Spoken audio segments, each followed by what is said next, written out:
We are recording the interview of Fred Karabaich. This interview is being conducted by Adrian Hill from the Wright State University Veteran Voices Project. Their interview is being recorded at Fred's home in Medway, Ohio. It is 11:30 a.m. on May 19th, 2016. All right, Fred, when and where were you born? We're in West Virginia. Okay, when? June the 12th, 1923. Okay. Who are your parents and what were their occupations? My parents were Anthony and Maria Karabaich. Okay. And what did they do? What were their jobs? My dad was a steel mill worker, and my mother was a homemaker. Okay. Did you have any siblings? And did any of your siblings serve in the military? I had two older brothers and one half brother. Two older brothers. The oldest brother, Tom, served in the Army Air Corps. Okay. During World War II. And what did you say his name was? Thomas Karabaich. Okay. And then any of your other siblings serve in the military? No. Okay. So what were you doing before you entered the service? I was a high school student. Mm-hmm. And then I came out, I graduated in June 1941. And then Pearl Harbor occurred, and I enlisted. I went to the crewman offices 1 week after Pearl Harbor. Oh, okay. And I finally was sworn in on January 1942. Into the Army Air Corps. To the Army Air Corps. Okay. And so you were enlisted then? You were not drafted? No. Okay. My oldest brother was drafted. So why did you choose the Army Air Corps then? What made you choose that? What made you choose the Army Air Corps? I didn't like the Navy because I didn't want to be caught in a holder's ship, and I never want to drown that way. But my next to the older brother was a model airplane builder, and he built a lot of planes in World War I. And I helped him quite a bit, and so I got the idea of becoming a pilot, which I had told the recruiting officer I wanted to become a pilot, and he says if it had 2 years of college. I says no. Well, he says we'll get you in the Army Air Corps, that's where I wound up. Okay. So do you recall departing for basic training? Basic training I had down at Texas. Boy, that was a good while ago. Isn't that something? Mm-hmm. Do you recall what it was like leaving home, though, for you? Well, I never got homesick. I never got homesick, for one thing. Oh, go ahead, I'm sorry. Yeah,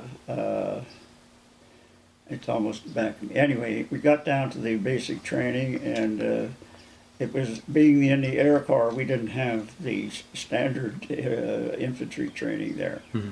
And I went from there to radio operating school, and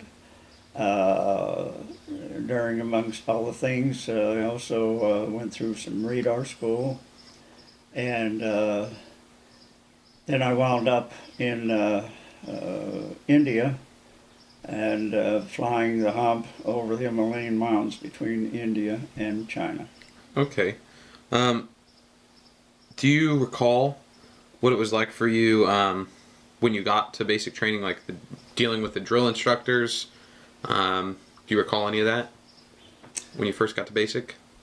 No, it was like you were just guided in the Army. Just guided. You went from one thing to another, and it was just that was it. The Army told you where you went, and you went. Was that a culture shock for you going to basic training, and you kind of had some freedom at home, and then you get to the Army? And No. I think I had gotten a taste of war through my brother that used to build model airplanes. Mm-hmm. He built quite a few World War I airplanes, and I thought this is good. I'm doing something for the country, and it's something I wanted to do.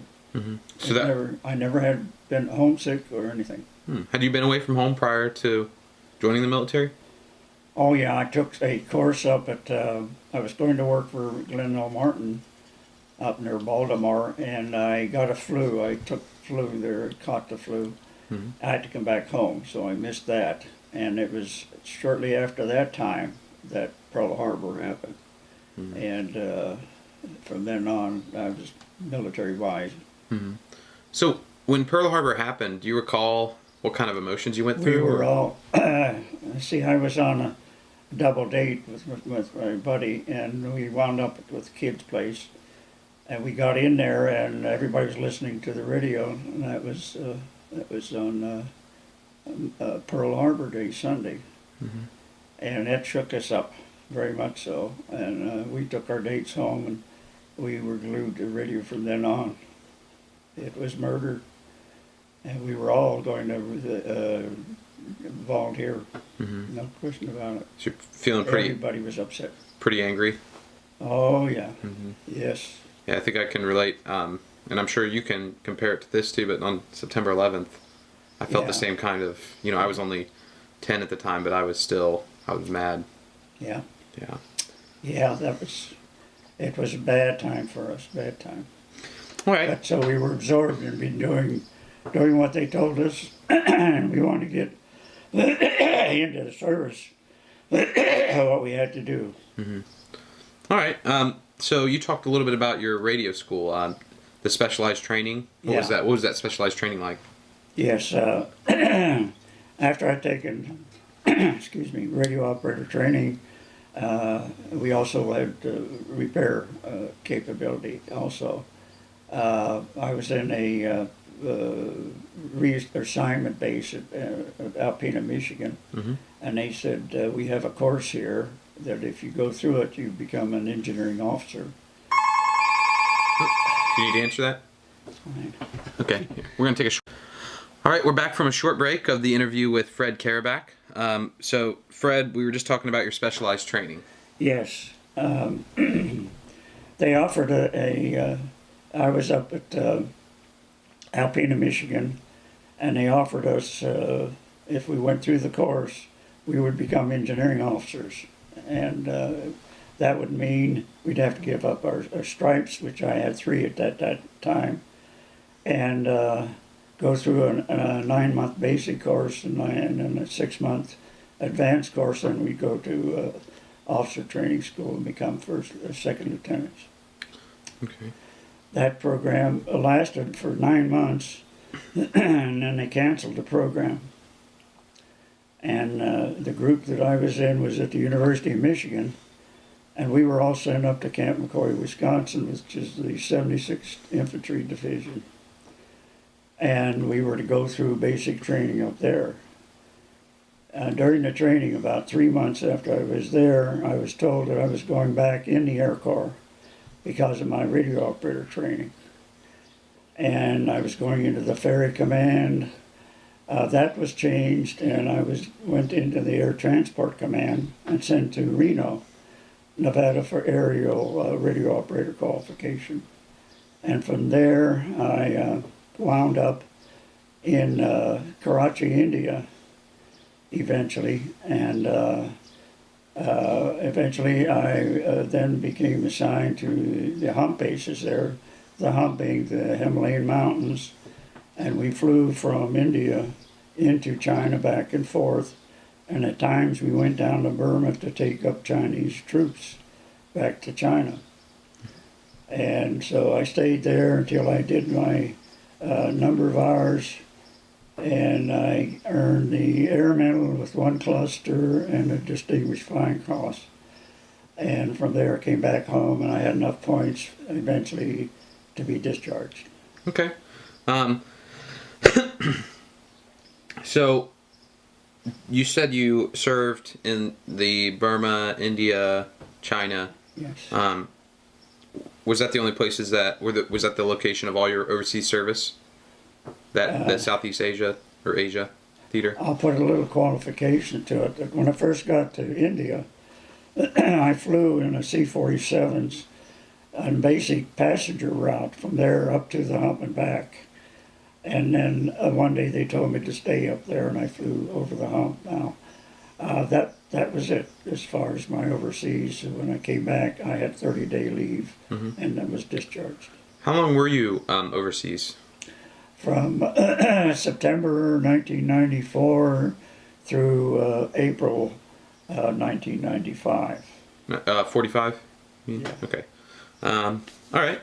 So, Do you have any memories from your experience abroad, overseas? Do you have any memories of that experience, or that you thought were Well, I valuable? think the biggest thing was that we were tagged to a program, a very emergency program of getting supplies over to China. Hmm. The reason we were over there was the Japanese had cut off a what they call the Burma Road between India and China that was used with trucks to supply China. The Japanese cut that off.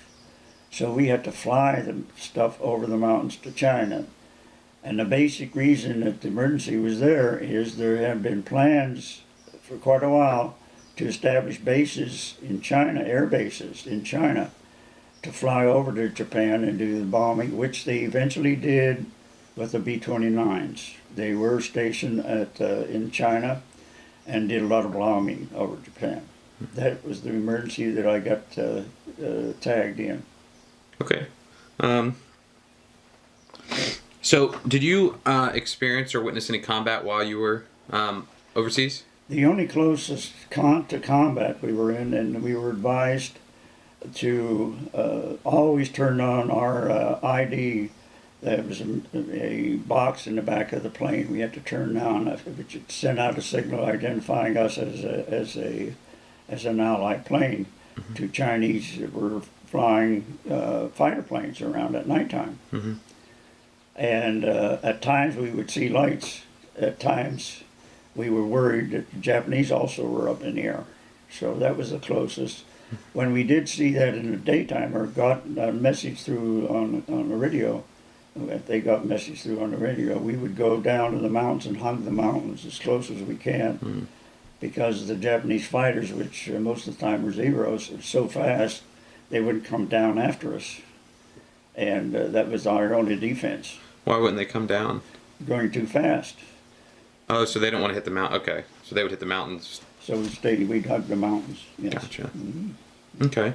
Was that what you were told to do typically? Is that what the general? No, the only other thing that we worried about, of course, is if we had trouble and had to bail out. Mm-hmm. When you bail out over those mountains, yeah, you take your chances. Yeah, sure. We did wear jackets that had written on the back in several languages. There were people living down there in those mountains that if we were down there and they walked us out, they would be given bags of salt, which was like gold to them. Mm-hmm. And at times we understand that happened.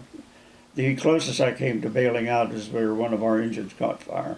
Mm. But we were on the way back. We didn't have any load 2 times. Mm. The C-46 had a lot of problems. And one of them was hydraulic leaks. And that would catch fire at times. Mm. Yeah, you said the thing on your back. When I was in Afghanistan, we had these things in our belts. And they were called, I think we called them blood shits. But anyway, it was like it was a piece of paper, and it said in several different languages, whatever they spoke in Afghanistan, Farsi, Dari.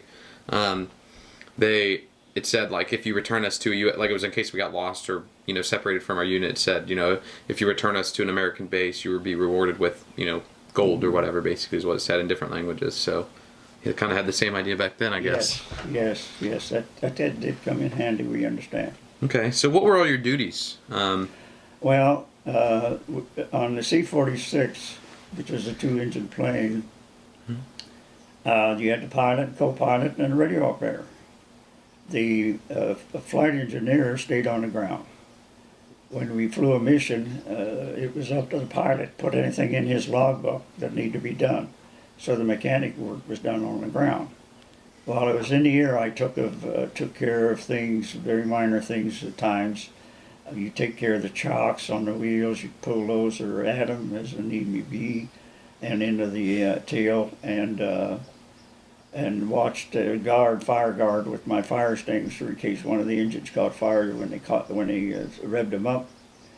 When it got in there, we got such altitudes that if it needed any antifreeze for the front of our wings there, I had to put that in the case, and we had some spare tanks there, and anything had to be done. that I could do.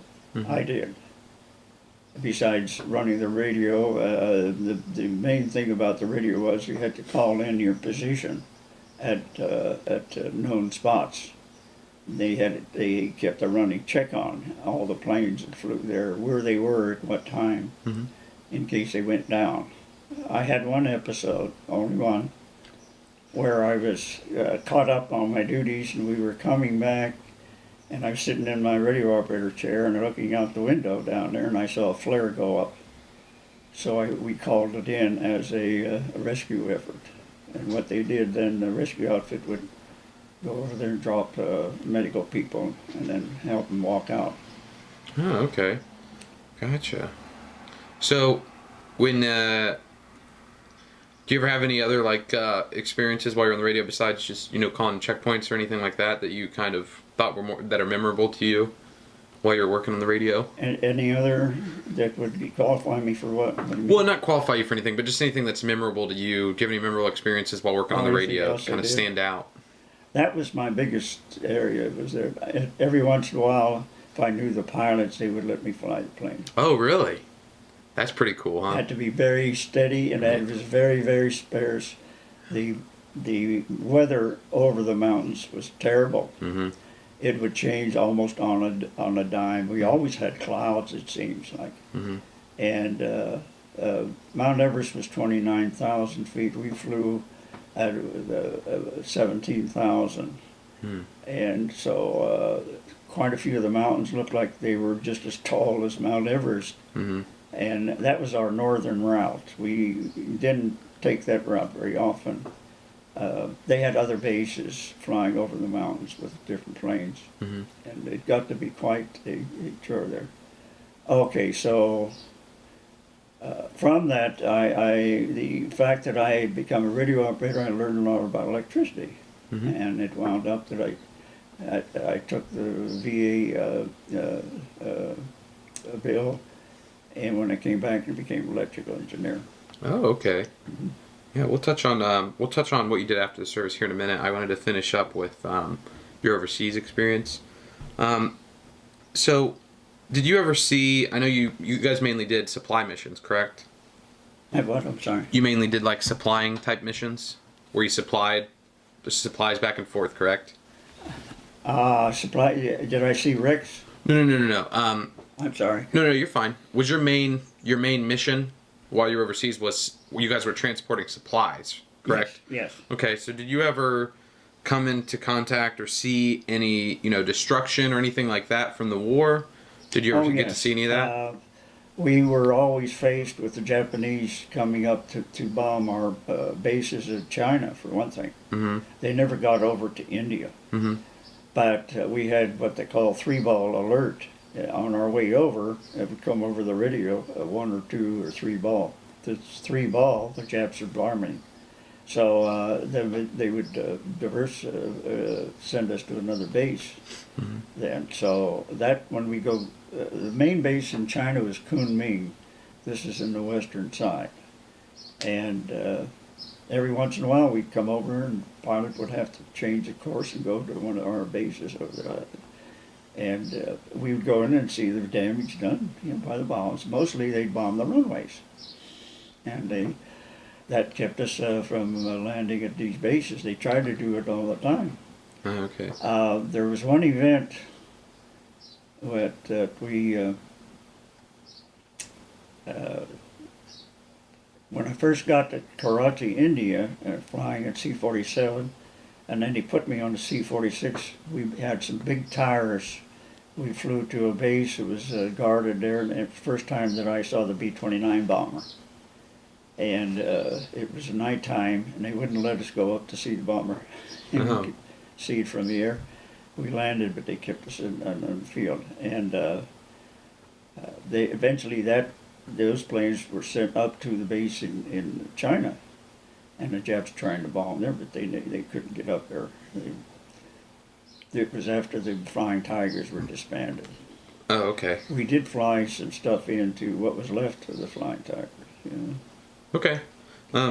So while you were overseas, did you develop any kind of friendships or camaraderie with your fellow service members? No, that's funny. We did have camaraderie when we were there. Mm-hmm. Radio operator stayed in what they called a basha. It's just a hut that they built out of bamboo stuff and everything. And we had about 7 or 8 in a hut, and we had camaraderie there. Mm-hmm. We flew, when we first got there, it was only daylight, but they said we got to put in more supplies. So they ordered us 24 hours a day, and it was around at Christmas time. Mm-hmm. And we just, we flew over. It's a 7 hour round trip. And we fly over and come back and then get something to eat and try to rest, but they call us up again and we go back and forth. So if you made 2 trips, that's enough for a day. Okay. So was there kind of a, since you were enlisted, was there kind of an officer enlisted divide among the airplane, do you think? Because you said you didn't really have too much camaraderie with your fellow people on the We could get on plane. the plane and have different pilots. Oh, okay. There So was yeah. no set pilot. It just, when the turn, it was like signing. You signed a board there. Mhm. When your name came up again, that's when you went out. Okay. Depends on how many radar operators, how many pilots you had. Yeah. So you said there was a few that you knew well enough that they would let you fly, though? Yeah, while it was flying and the weather was good. Mm-hmm. Other than that, they put it on autopilot, and they said, "Well, we'll let you fly." Yeah. We'll mention I any used names, to turn the right? radio on to the BBC network and get the news, and that was good. The pilots loved that when I Yeah. turned that on. Plus the music. Yeah. When we were not busy fighting the weather. Right. Yeah, I'm sure. We had one occasion, it was nighttime, we had, we were going over, and it was, as usual, bad weather, and we had to get up fairly high, I guess maximum, and we're freezing. The wingtips were freezing, in front of the wings. So the co-pilot came back and said we had to throw out some, we were flying gasoline tanks at that time. Mm-hmm. We had to unhook them. And I went down to get the one closest to the door, and the co-pilot had clicked the one way up there, and he was going to roll the tank. I caught him before he did that. Mm-hmm. But we had to put some tanks, 50-gallon tanks of gasoline, and the pilot went back to see, I don't remember, he's going, the co-pilot rather, and he came back again and says we had to throw them all out. So that was it, that was the chore. Hmm. And we all go back up to the pilot cockpit. He was a little sore. He says he didn't give us an order for all of them, Mm-hmm. because to go over there with no gasoline is not good. So, but that was rough. We were losing some altitude. Pilot said we didn't lose that much. Mm-hmm. He said just another few of them would have been it. He was a little sore at the co-pilot. Sure. But I liked that control. That was very good. Yeah. Very good experience. All right. So how did you stay in touch with your family and friends back home? I have no family friends. The fellow that I was telling you about that was captain, and we were pals and kids. He passed away, so I have no. They worked in West Virginia. The steel mill is about down. I think they're out of business for now. Well, I mean, while you were overseas, how did you stay in touch with your family back then? Oh, email. We have mail, regular mail. You had this, what they call it, the form was all laid out. You just wrote on it, and so it went through APO. Mm-hmm. APO. So you couldn't say, but those were ones where they checked, they read everything you wrote, so you couldn't write too much information about your location and stuff, correct? Well, we've had some problems in our family there that my stepmother was, we didn't get along, as I said, and the lady that was, and the fellow that was renting an apartment above us in my home, they were very nice to us, to me. So I used to write to them mostly. My dad, he couldn't read English. He became naturalized. My mother did too, but he couldn't read English. So where were your parents from? I'm sorry. Where were your parents originally from? Oh, my parents were immigrants. My dad came from Croatia, and my mother came from Czechoslovakia. They met in New York City. We were married there, and they came over to Pittsburgh, worked in the steel mill, and then when the Wharton Steel opened up, they came down there. Interesting. When I left service, my dad got me a job in the steel mill. I worked in the tin mill department. In Pittsburgh? No, we're in West Virginia. Oh, okay. All right. So, when you were off duty, when you weren't flying missions or anything, what did you do for recreation? We played horseshoes a lot Oh, okay. during the daytime. Mm-hmm. Other than that, we had a theater. They'd show movies, but we had to be very, very careful. They would have MPs there that made sure that we got coated with the repellent because of malaria. Mm-hmm. A lot of guys got malaria there, and they ran out of morphine, and so we had to use this other stuff that changed your skin yellow, made it yellow. Mm-hmm. And I don't know whether you knew anything about that one. I've heard about it. Yeah. Okay, and that was, we didn't mind taking those things, and I may have gotten a little malaria over there. It maybe it didn't. I missed one of my flights, and that was it. And, but when I came back, I got all kinds of stares because my skin was yellow. People didn't like to, they didn't want to touch me. Yeah, sure. I can understand that, right? Okay. So, when you came home, or do you remember what you were doing when you found out the war ended? I did what? Do you remember what you were doing when you found out the war had ended? Okay, I was up at Romulus Air Base in Michigan, right outside there, Detroit there. So you'd already come home from, Yeah, okay. yeah. Yeah, see, I was home in April. I think in May was E-Day, and I was in Reno, Nevada after my 30-day, I'm trying to think, after I came home I had 30 days, and then they shipped me up to Reno to re-educate myself on new radio equipment. Mm-hmm. They had Reno Army Air Base up there, Mm-hmm. and that's for flying, and I got up there.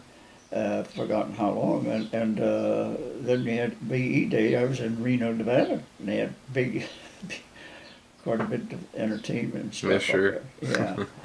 Yeah. And then, see, I was discharged in October. I'm trying to think when Japan surrendered. I'm not sure when Japan surrendered.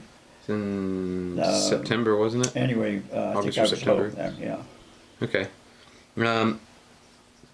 So, how did you return home when you actually got home? When I fished over there, I flew back. Okay, and then when you came home from like your military, like when you got out of the military, how Okay, did you when come I got home? out up at Romulus Air Base, I was discharged up Mhm.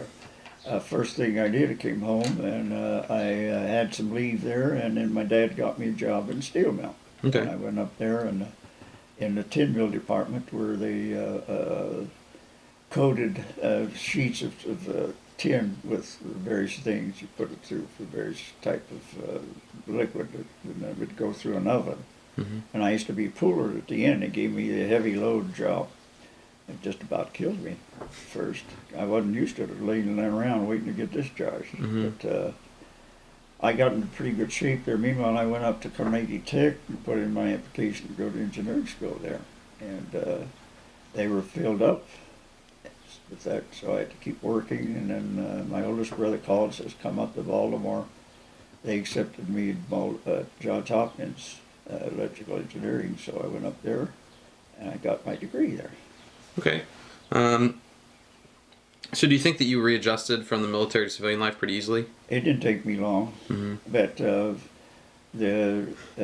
when they discharged me, they asked me if I wanted to join the reserve, and I didn't think so. I only had one stripe on. There's no reason for me to go to the reserve, unless they gave me my stripes back. Which even then, I wish I'd stayed. Anyway, that's the way the Army is. Okay. Sure. Okay. So have you remained in contact? I know you said that most of them have passed away now, but did you remain in contact with your fellow veterans or anything like that? No, that we didn't have that strong there. There was a situation where some of the fellows, we were kind of stretched out. When I first worked, I was new there, and then some of the guys were ready to leave already. We put in a lot of hours. That's all we did up there. I did after, let's see, 70th, yeah, 70th is my 70th trip. In other words, I flew over the hump 140 times. Mm-hmm. They gave me a week's leave, and I went down to Calcutta. And down there, about all you could do was take a ride around to see the sights and see the movie. Which the British, of course, it was running India at the time. It was part of their empire. Mm-hmm. And some of you would very definitely see the difference in caste between poor people and people that had everything down there. There's so much difference between the two. Really? I caught diarrhea down there, and but I said, I'm going home. Diarrhea, I'm going home. I went back to my base, and then I got a plane back, and the route, I just followed up same route I took coming over. Went down to Casablanca, from there to Azores, Bermuda, and Miami. Okay. So back home. All right. So I know you said that you went to Johns Hopkins University, Yes. And then did you work as an electrical engineer for the rest of your life? Yeah. Okay. And the time that I graduated was rough on engineers. They weren't needed Mm-hmm. in the industry because of World War II. They got all their engineering there that they needed. So we decided, we had an offer to come over to Wright-Patterson Air Force Base. Mm-hmm. And so my buddy and I decided we'd come over there and stay a few years and then get to work at industry, because that's where the higher paid jobs are, which we did. Mm-hmm. But he left after about 6 years, and I stayed there for 29 years. Mm-hmm. And it came out. You retired out of that? I'm retired now from Wright-Patterson Air Force. Yeah. Okay. What age did you retire? How old were you? Beg pardon? How old were you when you retired? I retired 1979. Okay.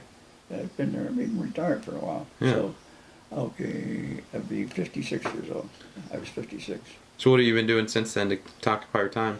Oh, I worked for a while, and rewiring homes. A buddy of mine had a business, so I worked there for a while, Mm-hmm. and things like that. And I like to play golf. I have video. I like to video. All that. I belong to church, Knights of Columbus. I used to videos, confirmations and First Communion and all that stuff at church. I used to help them. And so did all that. Did you do any veterans organizations, VFW, I AMVETS? belong to all of them. Oh, okay. VFW, American Legion, AMVETS. I'm a lifetime member of all those. Okay. So, how did your time overseas and how did the military in general affect your life? For one thing, being under orders, you learn discipline. Mm-hmm. In so many things. I still remember 4 corners on making a bed. Mm-hmm. And we had time down at Wichita Falls, Texas, where I had basic training in the Air Corps, where they had dust all the time, and you couldn't keep that off, but they always found dust on your bed. It was one of those things. But the discipline, it teaches you discipline. At the time, I probably needed, Mm-hmm. being right out of high school. Sure. That worked just right for me, I guess. And also, while I wasn't in the direct combat, I could see things happening there that affected the whole world. And when you're outside of the United States, you wish you were back home. Mm-hmm. I don't know how you felt, but you sure do wish you were back home, get out of this mess. Yeah. And in our case, we didn't know when things were going to stop. We didn't either, really. Yeah. So that was the big thing. And but overall military life, I think, is good for a boy. I don't know about a girl. Mm-hmm. I don't know how. I think they run into problems. Mm-hmm. They can't help. They can't help it. Boys will be boys. Girls will be girls. Sure. And while you get discipline, that should help that. So I don't know. The war gave me an opportunity to go to college.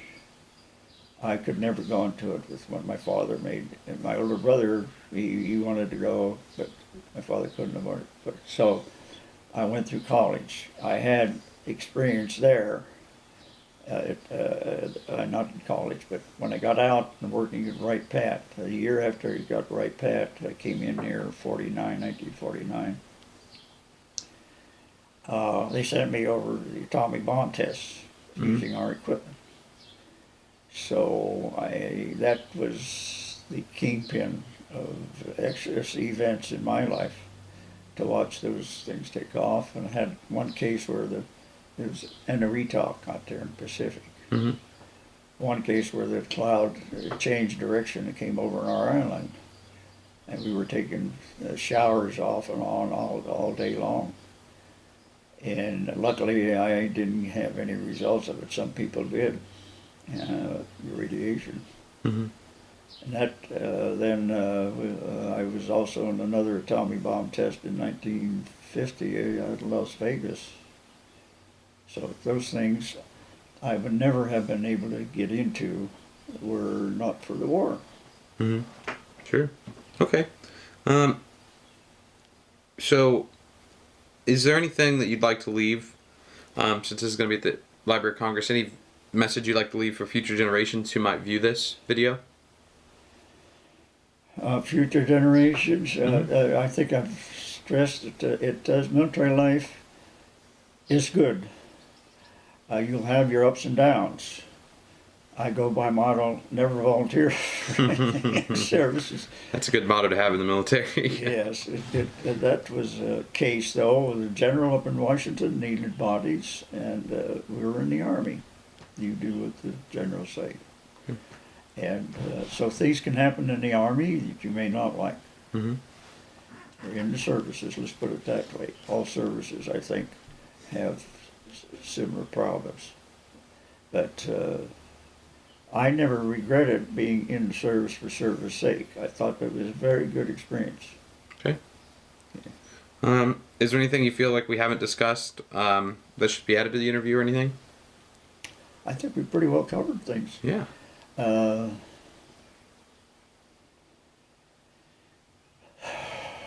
can't think of anything else. Okay, great.